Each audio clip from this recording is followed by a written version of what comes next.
heard the pitch 1,000 times. AI will transform your business. AI will replace your entire department. AI will make your competitors irrelevant. And maybe you started to tune it out because the hype up cycle has been relentless and the results of your organization has been underwhelming. I get it. But here's what I've learned after 30 years of building companies from the ground up in energy, securities, and real estate lending, and how leading an enterprise AI firm, the noise doesn't matter. What matters is the conversation happening behind closed doors between practitioners who've actually deployed the technology, lived with the consequences, and built real businesses in the aftermath. That's exactly what this podcast is all about. Welcome to Build to Scale, brought to you by FINRA AI, where we transform business intelligently.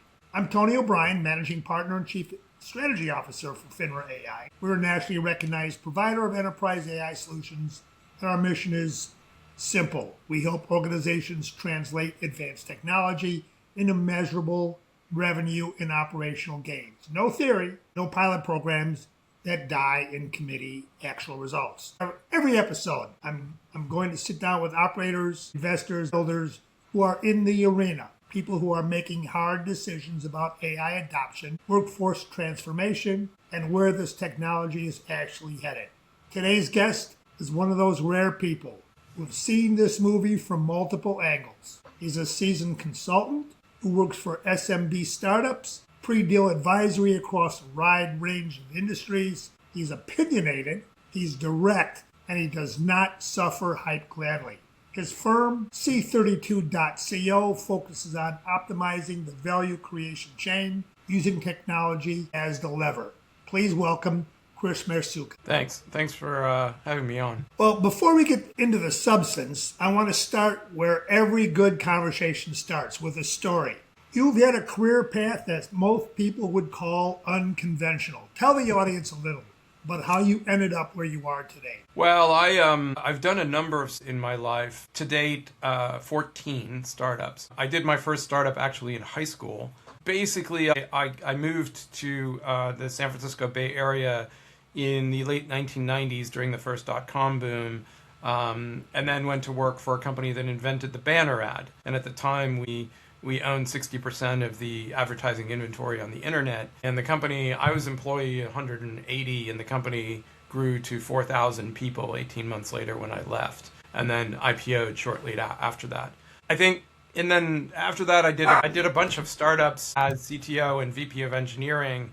Startups in music, startups in logistics, startups in quantified self, health tech, construction, all kinds of areas. And it's been an interesting journey. I think for me, when I was in college, I did a lot of extreme sports. I jumped out of planes. I was a ski patrol. I was an extreme skier. I did blue water ocean racing. I even tried my hand at formula car racing. And for me, startups are kind of my adult version of that sort of extreme sports. I sort of realized this a few years ago when I was thinking about what I'd done in my life, that it was that kind of constant adrenaline rush of trying to find the next new thing that was going to be new and exciting to work on. And luckily, startups provided that avenue. And a few years ago, I left a startup that kind of blew up for various political reasons that I had nothing to do with. And I was asked to join a private equity firm to help with pre-deal advisory, and that's sort of what I've been doing since then. I think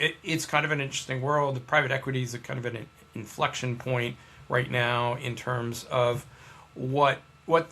how the world is changing around them, how their possibilities of generating revenue are changing.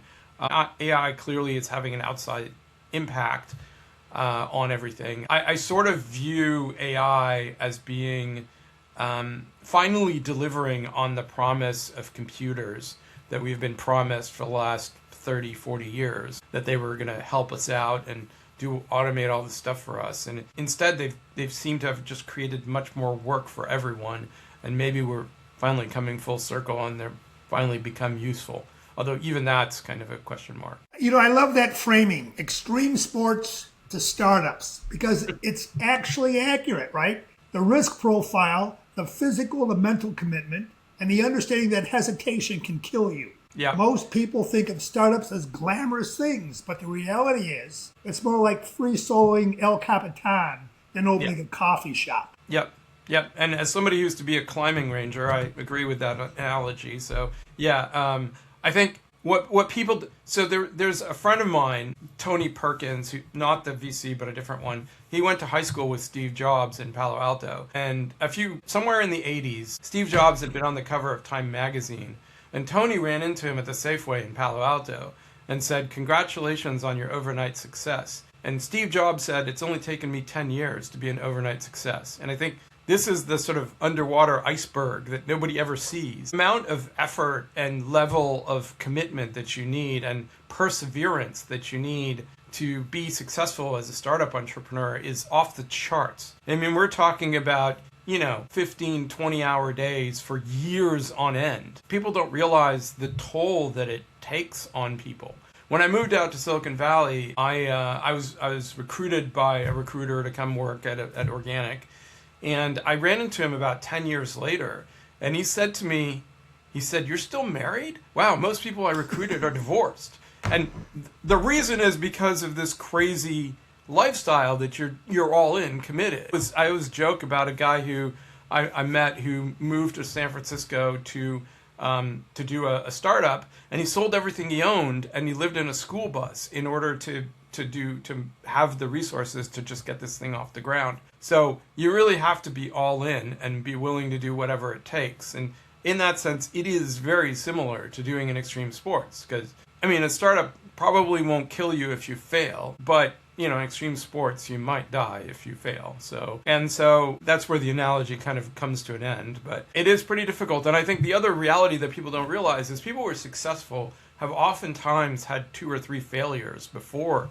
they found success. And it takes a lot of stamina to sort of persevere and keep going. And there are very few people that are successful on day one. And in fact, most VCs won't fund people who've not had a failure, because you don't learn anything from being successful. You learn by failing.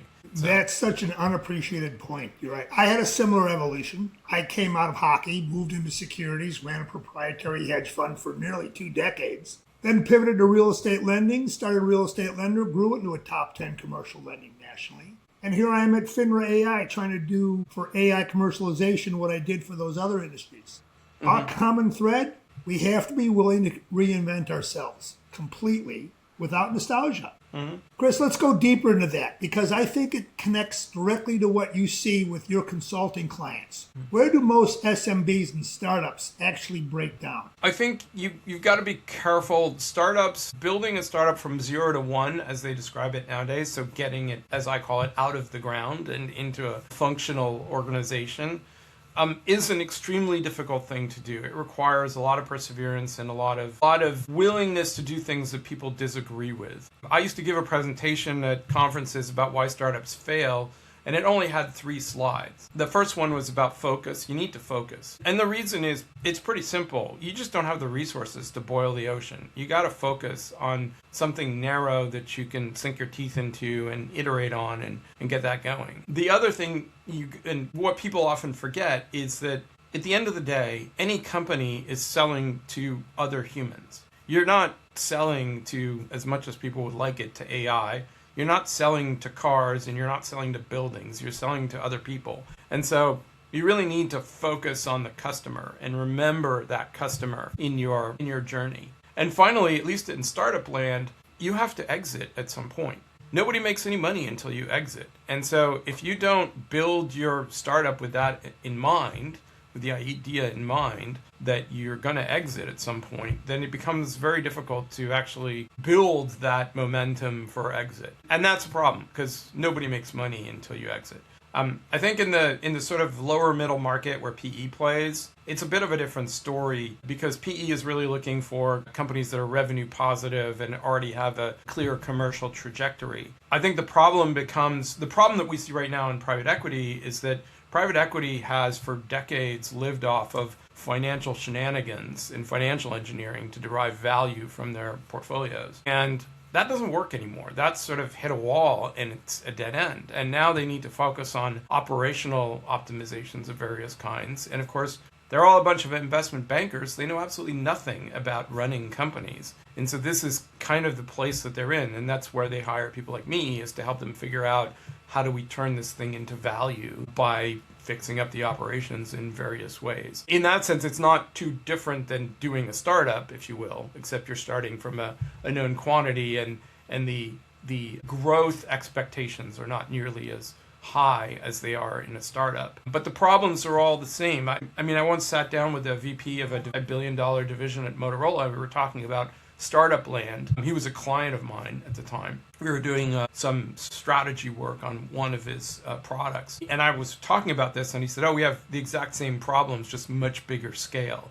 You know, and this is the interesting thing is the language changes as you move from small business to enterprise, to large enterprise, to Fortune 50. The language changes. The way people describe things becomes a lot more obtuse. But the problems are exactly the same fundamentally. You know, they're about growth. They're about people problems. They're about technology issues. They're, you know, the fundamentals are all the same. They're just at a different scale, and they're expressed differently because people have different language to describe it. That resonates. When I was building Glacial Energy, we assembled a 400-person sales force across 13 deregulated states. We drove monthly revenue to $30 million. And the product, electricity. It's a commodity. You couldn't differentiate the product. Everything was people, process, and message. The founders who think that the product sells itself are in for a very rude awakening. Yeah, you know, it's interesting because I talk to a lot of engineers who start companies. That's sort of the Silicon Valley, you know, way, is it's an engineer with an idea who starts a company. And I always tell them, you know, engineering's the easy bit, because by and large, computers will do what you tell them to do. Even if you tell them the wrong thing, they'll just go and do it. But people, completely randomizing. Like, you cannot predict what people will do. You don't know what's happening in people's lives, in their workspaces. You have no idea. And that randomization is very difficult, not just for engineers, but for most people to deal with. And a lot of the friction you see in companies and between companies and sales or whatever is a result of that, you know, people interaction and the inability of all of us to really understand our fellow human beings. Completely ironic. And I think right now in the current environment, you know, the Silicon Valley view is we need to remove humans from the, which has always been a thing. By and large, the engineers who drive Silicon Valleys don't really like humans in the loop. They'd rather have computers, because computers do what you tell them to do by and large. And that's part of what's driving the whole AI trend right now is, you know, cool, now we have a tech that can remove the humans, like perfect, you know. But at the end of the day, you know, everything exists in service of humans. You know, it's not like we're building something for, I don't know, you know, the cars or whatever. It exists in service of humans. So at a reductionist level, it sort of doesn't make any sense to remove the humans from the system. Private equity should be screaming for this product. Yes, private equity is completely flustered. Private equity doesn't understand private equity doesn't understand much outside of finance, right? Because that's their thing. They're bankers. They understand that whole side of the equation. They don't understand anything about technology or even people and you know, talent pipelines and things like that are a complete anathema to them. They have no idea. And so they're lost. They don't understand they don't even understand how to leverage the technology within their own practices, never mind for the portfolio companies. So it's a little bit of a difficult inflection point, I think. I think, you know, we've had legions of middle management for decades now because of the complexity of dealing with fellow humans. And I think that middle management layer is getting decimated by the tech right now. A lot of people don't really know how to react to this. I think like most evolutions in technology, it's going to lead to a whole series of new job descriptions, new careers, new opportunities for the people that are able to get beyond the idea that, you know, this is a downward spiral to nothing. I mean, there is that trend in some ways in modern capitalism, but I think at the same time, we've seen this before when we look at industrial automation, which started in these, you know, numerically controlled automation. Now we have lights out factories, and nobody complains about the lack of jobs in assembly lines. You know, I mean, it's one of those things that's happened, I think. And I also think there's plenty of things that humans do that can't be automated. I worked in a company that did had a quality control platform for very large construction projects. We had $23 billion of construction projects on our platform. The stuff that the people do on the ground, the boots on the ground in those places, very, very difficult for any sort of automation to help with. It's very, very hard. The skill set of even your average painter is so high, commercial painter is so high. Their ability to problem solve on the spot based on all the experience that they have is amazing. The rapidity by which they do their work is insane. And that's true across all the trades. And all of that knowledge is sort of tribal knowledge. It doesn't exist in digital form in any way. You learn by watching your peers and being an apprentice. And we've all been there. You go on YouTube and you watch somebody do something and you're like, yeah, I can do that. And then, yeah, right. And then you go off and you try to do it, and there's like no way. You're like, okay, no, I can't. I actually can't. It's going to take me years to figure out how to make this work properly. Yeah. So.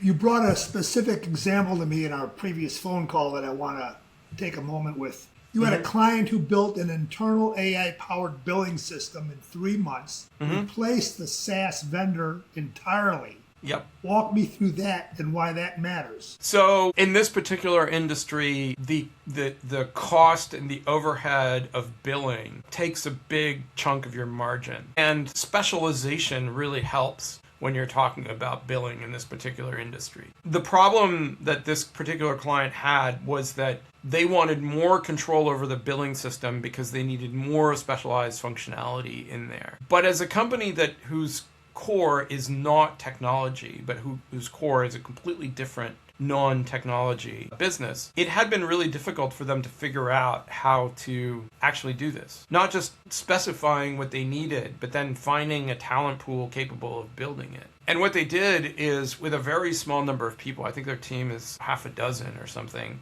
they were able in 3 months to replace a billing tool that they'd been using for years, a SaaS billing tool they'd been using for years.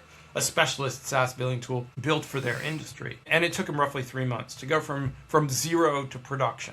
And that, on the one hand, should be terrifying. But I think one of the things that people have forgotten is that SaaS exists in the place between specialized tools and sort of mass market offerings, right? It's that middle ground of, you can't use this mass market thing. We're going to build a specialist tool for you and we're going to host it so you don't have all that overhead. And I think the reality is a lot of companies need specialized tools. Traditionally, they have not been able to afford to build them. The complexity of it was too high, either in maintenance or whatever. I think there's still an open question about, long-term viability of solutions like this. It's still an open question. But it's undoubtedly true that the possibility of building your own specialized toolkit is very attractive. Look, I'll give you an example that I when I was doing a lot of consulting for governments, I was working with the UK Cabinet, which is the top tier of the UK government civil service. So they're the ones who run the entire UK government and have, as they reminded me time and time again, for 400 years. And so, a very old organization that's run an empire, kind of knows how to do things. And they said that the problem that they were having, we were talking about software infrastructure, is the Netherlands is a country which is the size of a large enterprise. So the Netherlands can buy commercial off-the-shelf software and run their country with that because it's the size of a Fortune 10 or whatever, right? And the US government is so large, it generates its own ecosystem, right? And the UK is somewhere in the middle. They're too big for the commercial off-the-shelf, but they're too small to generate their own ecosystem. And so they're stuck in this middle no man's land, right? Where they have to overpay for software that is undersized, if you will, for their needs. And, this is the kind of problem that AI can solve pretty well because it can generate customized software at a cost which is acceptable for these kind of in-between problems. And there's a million in-between problems all over, whether we're talking about governments, people's personal lives, enterprises, small businesses, mid-sized businesses. There's a million of those. We've all seen them. You see them every single day. There's all these gaps in your life where you think, why doesn't somebody make a piece of software to fix this? And that's the opportunities, really. They're all over the place. And for regulated industries, financial services, healthcare, energy, That's not the nice to have. That's really a requirement. Yeah, there's an even worse problem in regulated industries, which is that, and I have done a lot of work, and I continue to do a lot of work in healthcare, which is a very heavily regulated industry, but also an industry where people will die if you get it wrong. And it's not a theoretical. It's like, there will be deaths if you don't get something right. The problem that they have is there's no MVP, minimum viable product. That doesn't exist. You need to have a solution that's complete from day zero, right? You cannot have a 20% solution that you're going to iterate on for months in order to get it right. There's none of that. You literally have to have all the features and functionality that you need right out the door, working perfectly, quote unquote, from day one. And that's very, very difficult to do. There's a very funny procurement requirement inside of the U.S. government. They used to be called Federal Information Procurement something, FIPS requirements. And the requirement, and it was a question you needed to answer on every single contract when you were bidding for like software or whatever. And it would say, does the building need to be modified to install your software? Which I thought was a great and very telling question about, what does this mean to install software? And I think it's a great perspective of, how much do you need to do to make this thing work? Do you need to modify the building to install it? You raised a caution flag that I really respected. You mentioned the black box problem. Mm-hmm. Explain that to our audience. Well, I think one of the problems with AI is that, especially AI that's generating a new code or new systems, or that that people are using, and sort of the vibe coding, as they describe it, of people writing software using AI either through prompts or as a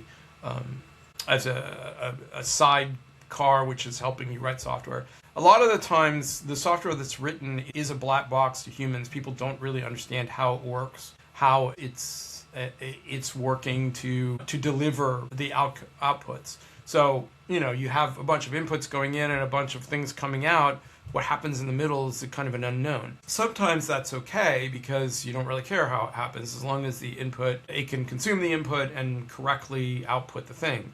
The problem is that if you don't understand how it's happening, how can you be sure that the output is correct? Right, for one. The number two is, if you ever need to change how things are done, or you need to document them for regulatory reasons or whatever else, how are you going to know what's going on? And people are like, well, we're going to use AI to figure that out. But now you have recursion on top of recursion. You don't actually know really what's going on. Now, traditionally for me, I used to write a lot of software. I can still look at a bunch of software and just read it, and I read it like you would read a novel. So I just read it and I look at it and I understand all the logic. But there's not a lot of people in this world that can do that. And so it gets worse with the AI, where the AI is writing code for other machines effectively. And it's going to write some stuff which, as a human, you have no chance of possibly understanding. How much does this matter? How far does this go? Or how important is it for critical systems? Do you want your plane to be flying with software that's been written by a machine which only talks to other machines? I don't know. This is a big existential question, right? It's like, how much does it matter that the humans understand what's going on with the system? Let's shift the topic a little bit. I think one of the most unreported economic stories in America right now, you and I both see it in different industries, the knowledge gap left by retiring baby boomers. Yeah. And you can't train AI on knowledge. That doesn't exist in digital form. Yeah. So is there an answer to this problem? So when I was running that construction platform years ago, we worked with a Japanese company called Obayashi, which is the biggest construction firm in Japan. And Japan has had this problem for a long, long time. They have an aging population, and a lot of skills are disappearing. And they were hell-bent on building a augmented reality system for capturing and training new construction workers. And we worked with Stanford Research Institute, SRI, famously in Palo Alto. It's a big research group, to try and figure this out. And it was a miserable failure because it is so hard to capture that knowledge. Part of the problem is that the people working in these industries, the plumbers, the electricians, for example, in the trades, they don't even know what they know, right? They can't express all the stuff that they know. which is crazy if you think about it. But actually, that's the human condition. There's a lot of stuff that even if somebody asked you to write it all down, you would be unable to do it. How you capture that, some friends of mine have speculated that you could have AI watching these people as they're working for years at a time. But of course, that will take probably a decade to materialize if you started now, right?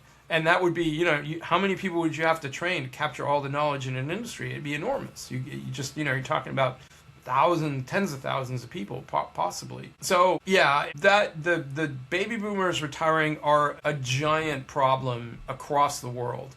That knowledge is going away. But of course, we've had this for centuries. I mean, there's nobody in the modern world that knows how a medieval suit of armor was made.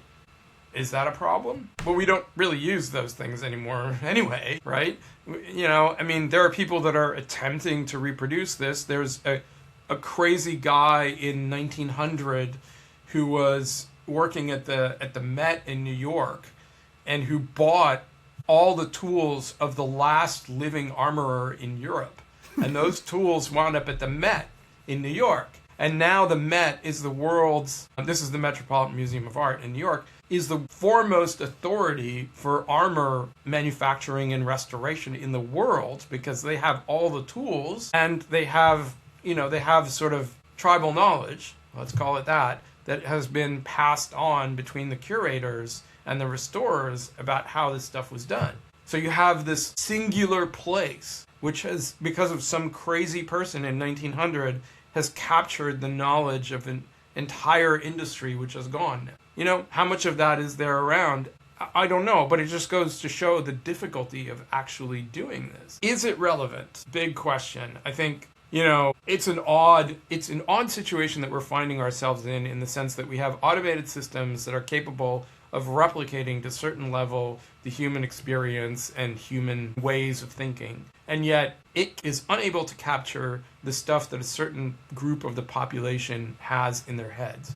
I don't know where this goes. I suspect we will find other ways to do it. I will tell you on the private equity side, so I first started doing stuff with private equity in 2010, and at least since then there's been this notion that right now there's the largest intergenerational transfer of wealth in the history of the world. It's about $17 trillion between the baby boomers and the descendants. And so it's kind of a double-edged sword. The knowledge is dying out, but the resources and the assets that these people created are being passed on to future generations. Can you keep the train going? Do the future generations have the knowledge to do that? I think it's all an open question. I think, technology plays a big part in this. You can leverage a lot of the tech to help this happen, but of course, as you said, some of the knowledge is just going to disappear. But like the medieval blacksmiths, is that relevant?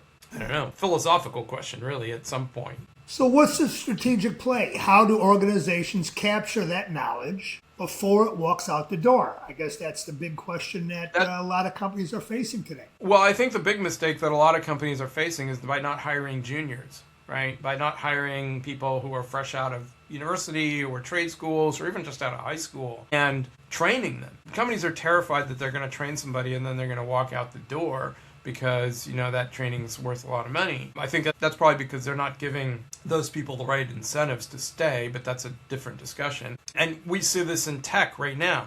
Like a lot of people graduating with CS degrees are unable to find work because nobody wants to hire them. They all want to hire senior developers. But in 5 to 10 years, where are the senior developers going to come from if you don't hire any juniors today? There's a tension here. I think that the real solution is to bring more people in at an early age into businesses and bring them up to speed. Have the elders, work with them, or have them work with the elders to understand how that works. I think, especially in the West, there's sort of especially in the US, there's kind of a youth culture kind of going on where, youth is better than people who are old, and there's kind of a lack of respect for your elders, which is also a problem because people who are of a certain age have a large body of knowledge that the younger generations can learn from, and that's extremely valuable. And I don't think we put enough emphasis on the value of that knowledge. I'm not sure what to do about that, but I think companies should be hiring young people and training them.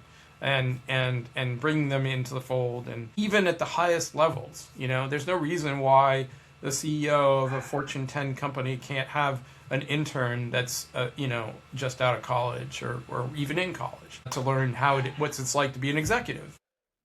Yeah. You're seeing a lot of this in the military. Mm.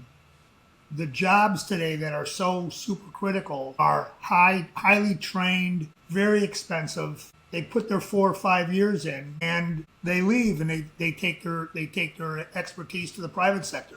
We've seen it with pilots for decades. Mm-hmm. The amount of money it costs to train a pilot to fly a 4-engine bomber, and then they leave and they end up working for Delta. So yeah, I mean, I think the military is an interesting case, I think also because one of the problems that's sort of been built into the modern military system is the idea that private companies are selling their services back to the military. And so there's this weird kind of like, oh, the military will train you up and then we'll hire you to be a consultant back to the military. And that's a problem because I don't think it's cost efficient for the militaries. But at the same time, the reason for that is because governments don't want to invest in the personnel that, the cost of the personnel to keep that knowledge in-house. I think the ironic thing about that is they're perfectly willing to spend a ton of money on hardware, which is going to be obsolete in a number of years. But if it's people, then they don't want to spend the budget on that. And so there's kind of a weird kind of circular thing going on there. I don't know what the answer to that is. I think in the United States, the military budget's far too high. I don't know what we're thinking spending so much money on the military, but that's just my personal opinion. I mean, there's plenty of screwed up things in this country that we could be spending money on, and the military is probably the least needy of those things. But I also think the funds are allocated in a strange way. We're spending, $20 billion on new aircraft carriers, and yet, like you're saying, there are people with tons of experience that are cycling out because they can make 4 times as much money in the private sector. Something wrong with that, right? I just think, so. I could assure you that every major ship and aircraft carrier in the U.S. Navy fleet is undermanned, and people are doing far more time on the job, as much as 16 hours on the job. Well, and they're underpaid. Let's face it. I mean, they are underpaid. And it's it's a little ridiculous. You're adding one more aircraft carrier, and yet you don't want to fully fund the personnel needed for the ones you already have. I don't know. I mean, I get that the hardware is sexy, but sexy. But don't forget, you do get free travel and room and board. And if you do it right, you can have your domicile in a state with 0 taxes. So when you're stationed overseas, you don't pay any federal or state taxes. Never mind that. I mean, I still think, I think other than sort of the initial opportunities that the military offers to people that are just out of high school that may not have a bright future in other places because they don't have the family connections, they don't have the resources, they don't have the grades or whatever it is, they offer a bunch of great opportunities for people like that. There are a ton of extremely interesting jobs that you can only do in the military. So it appears to be a pyramid scheme designed as a growth strategy. I guess that's the bottom line for all of this, right? Well, I mean, capitalism's kind of a pyramid scheme in some ways. So I don't know. I think it's we've engineered ourselves into a corner in some fashion, right? In the sense that we absolutely need technology is supporting growth massively in the West and has for, 200 years, 250 years, ever since the Industrial Revolution. That's been a secret of Western countries, has been the rapid adoption of vast amounts of technology, which has enabled a ton of different things, massive population growth, better health overall, all kinds of things. And you sort of painted yourself into a corner because the only way forward is more technology. Right. And so it's kind of ironic. And I think, at the same time, like I said, there's a lot of opportunities because if you look at your daily life, you just take your picture of your daily life.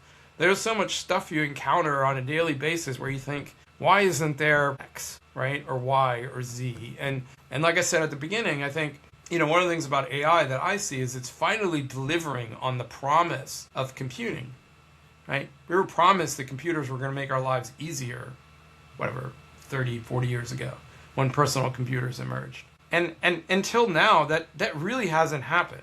I mean, I think mobile phones and all the smartphones were a tremendous leap forward for usability and being a useful companion to your life. But they're still not there. I mean, the amount of stupidity on your mobile phone, I mean, never mind social media, but just in general, where you just find yourself questioning why this is doing this, is just, it's amazing. So I think there's still a tremendous upside in that sense. I think it's a double-edged sword because we can't leave the humans behind. This is the current existential question which everybody is pondering, is how do you bring the humans along with this technological evolution? Giving more people more opportunities for participating in technology is good. I think the whole lowering of the barrier towards developing software has given an entire new class of people opportunities they never had before, which I think is a good thing. I think Gen Z in particular is very, very aware of the double-edged sword that they're facing in every single way. And they're finding new ways of creating value in their environments and their communities and so on, which are really inspiring. And I think it's like you and I, we're of a certain point in our lives that we've seen a lot. But I don't know about you, but when I was getting out of college, my father said to me, I'm not sure what you're going to do for a living, right? And that was true. But then, my generation, quote, invented the internet, and that was that, and we figured it out. Wait a minute, Al Gore invented the internet. Oh yeah, that's right. I'm sorry. Yeah, come on. But I think and that's the sort of fallacy of it. I think one of the giant downsides that we still haven't grappled with, and this is a personal thing for me, is the whole climate change question. I think that that is going to be the big barrier towards evolving humanity into a better place in terms of technology and society. And I know there's a lot of disagreement about this and people are arguing about it, but I worked on the first Rio Earth Summit for the UN back in the early 90s. And it was clear back then that we were in trouble, that we were going to be in trouble, and nobody cared. And now that stuff is actually happening around us, it's sort of too late. And I'm not sure where this goes, but I live in California. We have incredible fires now. I have friends who live on the beach that can't get home insurance because they're in a fire zone on the beach. On the beach. Yeah. And so where does that go? I mean, people, there's a lot of people in the United States that dislike California, but California is the fourth largest economy in the world. It's the major economic driver of the entire country. Whether you like it or not, it doesn't really matter. And if California is on fire, then the country is in trouble. And it's not just California, by the way. Colorado, the Carolinas, all these storms that we're having that are more and more extreme. The crazy weather in Texas. I mean, it's just, and we've put that all on our kids to fix. It's like, here you go. Baby boomers have made $17 trillion. We're going to give it to you, but we're going to leave you with this mess we've got to clean up. And should just about cover it. Right, exactly. Here's the money we took out of the system. You're gonna have to put it back in to fix all this crap. Yeah, that. By the way, the Economist had an article a few years ago that was titled "The Baby Boomers Have Stolen the Future," which was a very interesting way of putting it. And I think. I mean, the good news is with AI, you can make technology much easier and much more accessible to people. So maybe there'll be a solution there. But AI only exists right now in the virtual world. There's not a lot of physical stuff going on. And so where do we go from here? I think this is the open question. I mean, the good news is there's tons of opportunity because there's so many gaps in the modern world where you wish that something could be done about it. And now you have the tools to do something about it, at least, on a micro level. On a macro level, I don't know, that's still a human problem. The humans still have to fix it. So, yeah. So I'm going to give you some rapid fire questions, what we call the lightning round. And I want to hear your off the cuff quick question. Ready? Overhyped AI application right now. Most overhyped AI application right now. All of the video generation apps. Most underrated AI application. I'm not going to talk about application. I'm going to talk about usage. Something I haven't heard a lot of people talk about. I use it to generate very accurate estimates for work on my house, which sounds crazy. I've seen that. Claude is very good at that. I did that with my son. I taught my son how to estimate a construction job using Claude, and he never stops. But I'm doing it.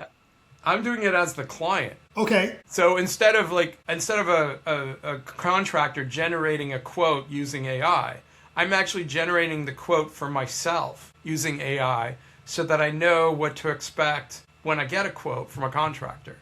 Got it. Makes sense. Yeah, and it was crazy. I had to do a painting the exterior of my house, and it went and looked up all the satellite photos and street view and calculated the square footage of the outside of my house, which was pretty funny. And then so I think that's an underestimated, that ability for sort of normal people to get an introspection into how a specialist views whatever work that they're trying to do. So personal use of AI to enhance one's lifestyles sounds to me like that's what is underrated. Yeah, I think there's a barrier, there's a knowledge gap that we all have around certain things that you really should know in order to make cogent decisions. AI can be used to backfill that knowledge gap. And I don't think a lot of people are using it in that fashion. So that's what I agree with you because I use it in very personal ways. When I'm going to cook in my crock pot, believe it or not, I ask AI to give me a recipe because I want to use pork chops in my crock pot. And every meal has been phenomenal. Yeah. And I have a friend of mine in Texas has a pretty serious illness. And he has a local AI that he feeds all his medical data to in order to get an introspection into how he's doing. There you go. That's interesting. Which is an amazing use of that tool, but it's a local AI, so it doesn't go to the cloud or anything. It stays on a machine in his house. In his house. Yeah. Yep. One book every founder should read. His name's Chip Conley. Yeah, he wrote a book which was about how he built the Joie de Vivre hotels. And it was a really, really great book called Peak. And I love that book because what he's done is he's taken a Maslow's pyramid. I don't know whether you know about Maslow's pyramid. This is the hierarchy of human needs. And he's taken that and translated it into what it would look like in a company, like the hierarchy of needs within a company, which is a beautiful way of looking at things. The other one I would recommend is a book by Yves Chenard, who is the founder of Patagonia, called "Let My People Go Surfing." I like the title. Yeah, and he talks about the philosophy behind Patagonia and the company and everything else. And funny enough, when I was rock climbing a lot, I used a lot of Yves Chenard's equipment because he was originally a blacksmith who designed rock climbing equipment before he founded Patagonia. And he was always a hero of mine, but when I read the book, that sort of cemented, that story. Funny enough, that book was actually the corporate, HR manual for Patagonia for years. Like, the HR manual came first, and then it became a book, basically. Yeah, so those are the two books I would recommend. Last question. Since you live there, San Francisco Bay Area in 10 years, comeback story or continued decline? I think the decline has been vastly overrated. I don't think people talk about the homeless problem in San Francisco, and I lived in San Francisco proper for 30 years. I saw homeless people twice. It's just not common in the places where people actually live. Now, downtown and places like that where people don't actually live, it might be true, but honestly, except for work, nobody goes downtown in San Francisco. This is a touristville, and we don't care about that. And so I think the decline has been vastly overrated. I think what's happened is that there's been kind of a turnover in the population. San Francisco, when I moved there, was a place where you came because your community had rejected you for whatever reason because you were different. You were gay, you were a nerd, you were a musician, you were some sort of an artist. So you went to San Francisco, and San Francisco was a place that was exceedingly accepting of everybody's foibles and the way they're just like, just you do you, and that's fine.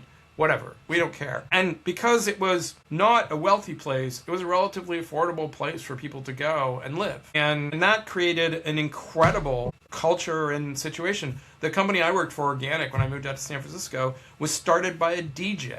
Can you imagine a company that owns 60% of the internet advertising being started by a DJ these days? It would never happen.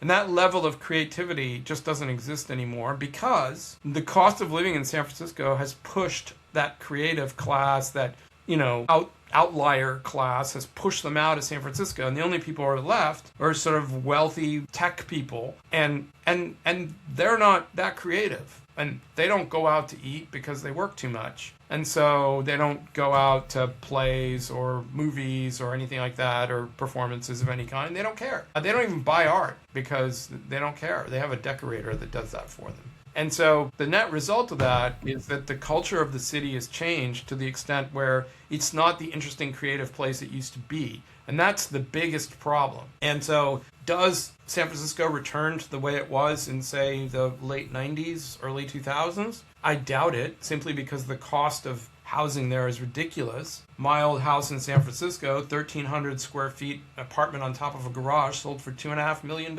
You know, I mean, it's insane. It's completely insane because nobody can afford. You need $300,000 a year just to buy the place, and so, I don't know that it ever goes back to that.